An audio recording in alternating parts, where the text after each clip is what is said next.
Gita LLB. গীতাকে ভালো লাগতো না আমাকে? গীতাকে বলবে না। গীতাকে ভালো লাগতো। বলো।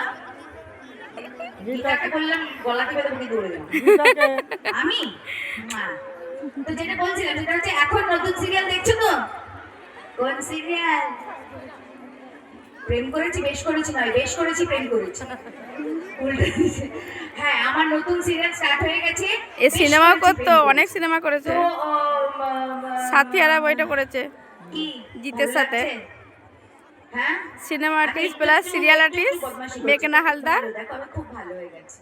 আর বদমাশি নেই, আর বিষ ছড়াবার আমার নেই। সব বিষ শেষ হয়ে গেছে, আমি জল ভরা হয়ে গেছে। না ফটো তুলতে হবে না। হ্যাঁ, মোটা হয়ে তো গেছে। যেটা বলছিলাম সেটা হচ্ছে যে বেশি কথা বলবো না, সময় নষ্ট করবো না। অনেক কথা এমনি বলে নিয়েছি। আমি এসব কথা বলতে ভালোবাসি তো।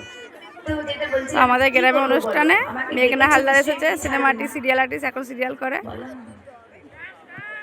হ্যাঁ, কি করে দেখাবো?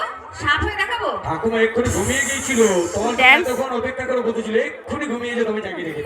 ঘুমিয়ে যেত? ঘুমিয়ে তো আমারই স্বপ্ন দেখতো। হ্যাঁ, বলছে কখন আমি আসবে। আমি আমি এখন কথা পরে বলবো, আগে সবাই কি জানলে রেগে গেছে, তাদেরকে একটু শান্ত করি। বলো না গো, কি করবো বলো না? নাচবো? শোনা, তোমার বলতে একটু অসুবিধা হলো না? আমি বললাম না আমার হাঁটু ফুলে গেছে, আবার এরম ল্যাংচা